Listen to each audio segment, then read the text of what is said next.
front and back. So it would help to take this spring off first. So you just pull it out, then you've got the clips here, which you undo here. Just to let you know, we've got another camera, it runs on batteries. When you put a new battery in, it only lasts 2 minutes.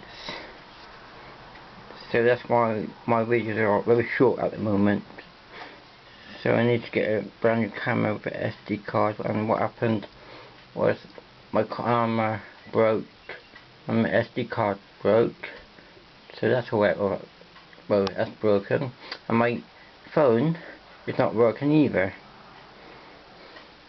So that don't work.